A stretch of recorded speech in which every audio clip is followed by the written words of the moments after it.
Hi, my name is Russ Dunning with Kind Performance Physical Therapy. Do you have leg pain?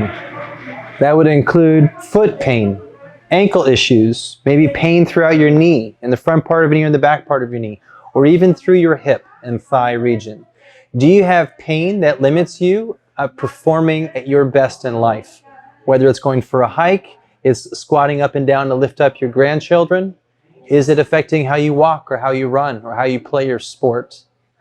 Knee pain, hip pain, foot pain, any type of dysfunction or injury through our lower half can be a real issue that devastates us and affects how we live. So today I want to share with you exactly how we address these issues from a physical therapy standpoint, which we can address both in live sessions and virtual sessions as well as online programming. So let's take a look at how we address any pain throughout our lower half. And I'm going to take Kiara through what we call the Bulletproof method.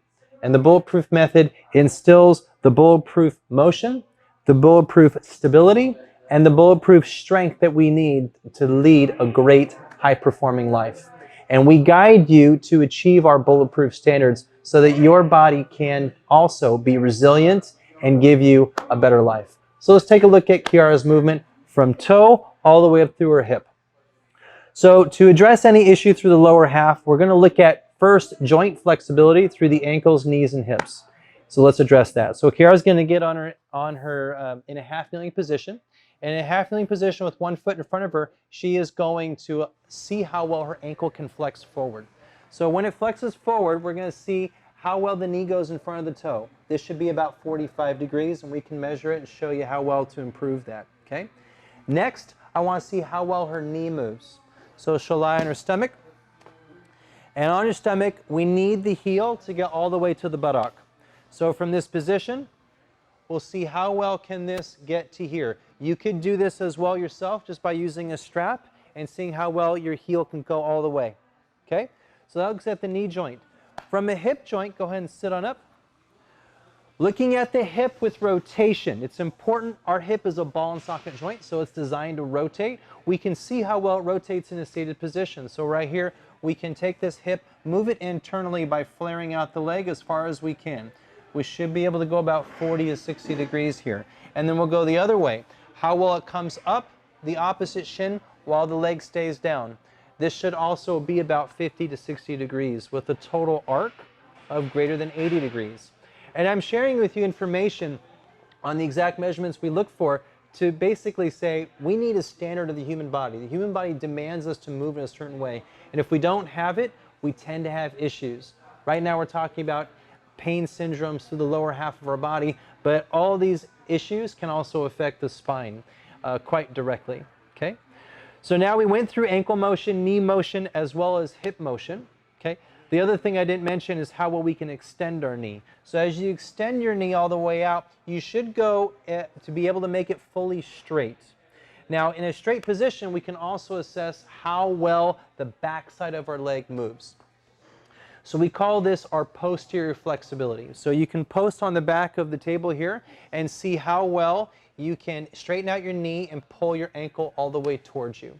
A simple test here is an active straight leg raise. So if she lies on her back, to see how well can we raise up one leg as high as you can. Now this is a simple test to see how flexible is this backside.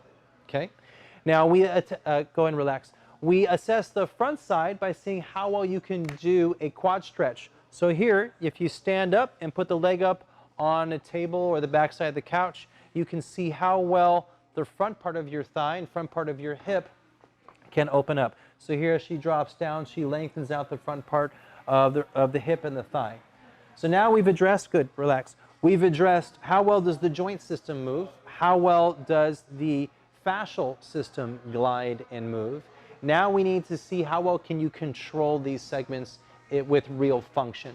So we might first look at single leg stance, so face me, and go ahead and stand on one leg. Single leg stance is critical. When we think about jogging, walking, hiking, we spend the majority of that time on one leg, particularly when we run.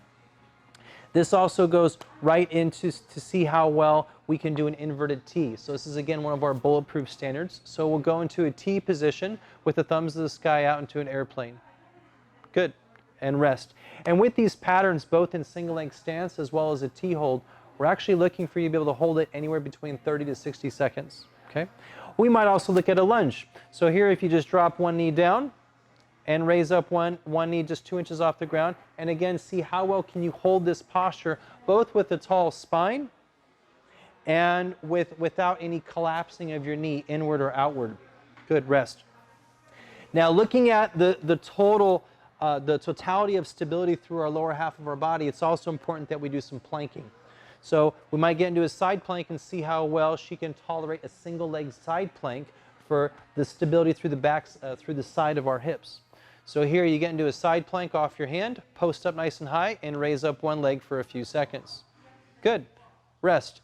We might also have you go into a tall plank, so a tall front plank, and see how well can you do a single leg version of a tall plank without your involved side missing a beat. That means, can it stay extended through that single leg plank? So she'll raise up one leg and just hold that position. Okay, good. Rest. Hop on up. Now, many times the be-all, end-all of how strong we are through our segment demands that we squat. So then we might look at a deep squat, so face me, and open up your stance a little wide in shoulder width with your toes pointing just a little bit outward, and go into a deep squat. And then come on up. Now, this pattern is somewhat of the be-all, end-all of knee function, but we also look at it from how well you moved your ankle, your knee, and your hip, and how you coordinate it together. So what I just shared with you today is to basically give you a glimpse as to the detailed assessment that we do with our patients that looks at health through the ankle, through the knee, and the hip. And if we address these dysfunctions in the right way, many times our performance with walking and running and jumping, as well as any pain syndromes that we might have and dysfunctions that affect how we move, we end up reducing those dysfunctions. And that leads to less pain. That leads to improved efficiency in our movement and to ultimately a higher performing life. Thanks. I hope you enjoyed this session today. If you wish to reach out to us further, please visit kindperformance.com for more information. Thank you.